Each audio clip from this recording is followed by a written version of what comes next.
Hey everyone, this is David Pike, the MotorCity mechanic. Now today's video, we're going to be dealing with a Jeep Grand Cherokee, and that's the WL body style, starting in 2021 all the way up to currently 2025 and probably beyond. And what I'm going to be doing is showing you how to take this out of park if you have any kind of electrical failure, so that way you can still get it taken to a repair shop, get it towed, get it moved off the road, whatever you got to do. I'm going to show you how to do this and also how to do it safely.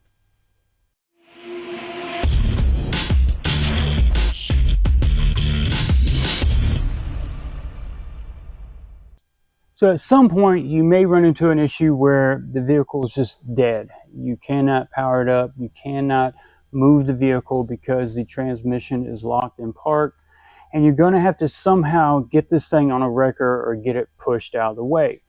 Now, what I'm going to be showing you today is where is the manual override for the park release. So this is a fully electronic transmission. The shifter is not connected to the transmission, but they did include a manual override in case of emergency, so that the vehicle can be taken out of park. That's what I'm going to show you today, where it's hidden and how to use it.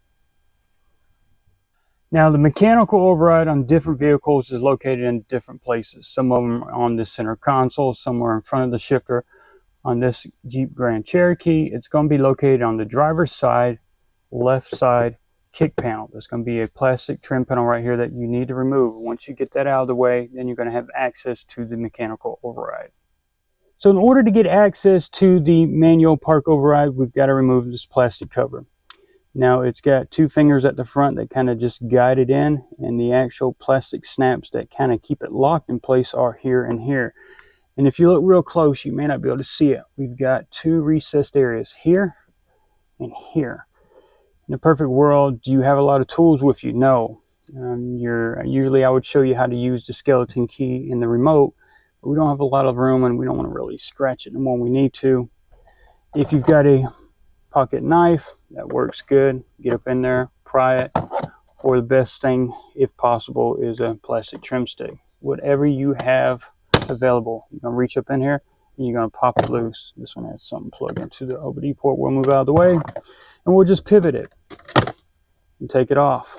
You see right here, we've got the plastic fingers here and here that kind of guide itself in. And this white piece right here is one of the snaps that lock in. If you look right here, we're missing one of those. It's not a do or die thing. You still got one that's going to stay in place. If you're really wanting to go find that one, you're going to take this entire trim piece off and go find it. Again, this doesn't have to come all the way off. You could just leave it pivoted in place, just kind of move it. But for the sake of showing you where everything is, I went ahead and removed it. And here you go. This orange piece right here is part of the manual park override. So let's go a little further into showing you how to release that. So before we go taking it out of park, let's think about what we're doing here. The whole object is to get the vehicle moving. If it's not in park, gravity is going to have some effect on that. So what we got to do, we got to control that. So I'm going to say this throughout the video, and you're probably going to get tired of hearing this. We need to do one of two things, if not both. Number one, we need to put our foot on the brake. You can do all this from the driver's seat. So foot on the brake while you're doing the manual override.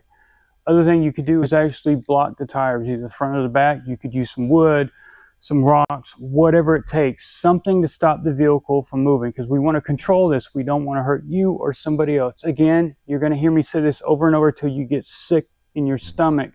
You're going to say, David, please shut up about this. Stop repeating yourself. But again, this is really important, because at this point, gravity can be your friend or be your worst enemy. So let's control this. Usually just hitting the brakes is more than enough. But if you're working by yourself and you still got to move it after the fact, you need to get out, hook up a tow strap or something, a winch. At that point, make sure you got the wheels blocked. So now you've either got your foot on the brake or you've got the wheels blocked with something so that the vehicle will not roll. We're now ready for the manual override, but there is a locking mechanism on it, something that we've got to insert something into and rotate counterclockwise. Now your pocket knife may or may not work. The plastic trim stick may work. One thing that I am sure will has to do with the remote right here. Now some of you may or may not know this already, but this remote actually has a mechanical skeleton key or valet key inside. If you look on the side where this little square is right here, you press it in with your finger, you can pull it out. This is your way of opening or unlocking the door on the driver's side. in case the vehicle fails. Kind of the whole scenario we're dealing with trying to get it out of park. This will actually work great. You can actually put this key in there and you will be able to rotate it counterclockwise. So that's what we're going to be using. So if you look real close, you'll see the icons that represent unlock and lock.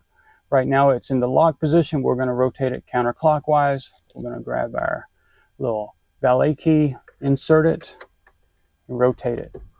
And as you rotate it, it's going to start to pop out. Once we've got it out, we're going to pull it as far out as it will go.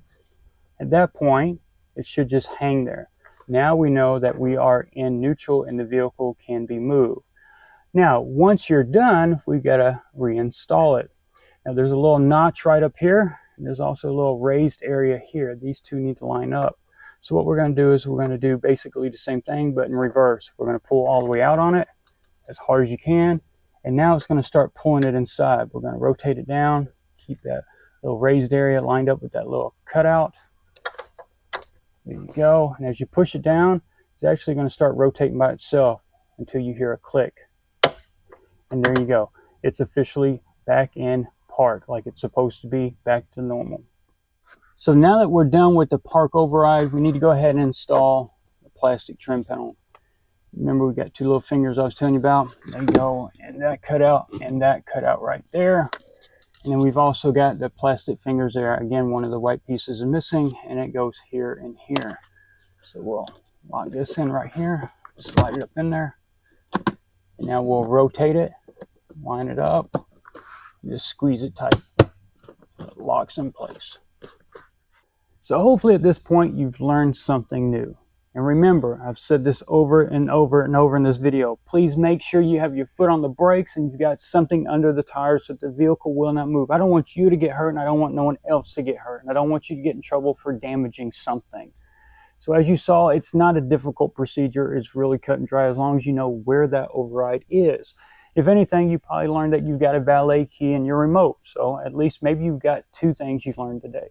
So if you like the video, please give it a big thumbs up on YouTube. Don't forget you can find me on Facebook, Twitter, and Instagram. If you have any comments about this video or maybe suggestions for other future videos, go down into the comments below this video and leave something there. Tell me what you think.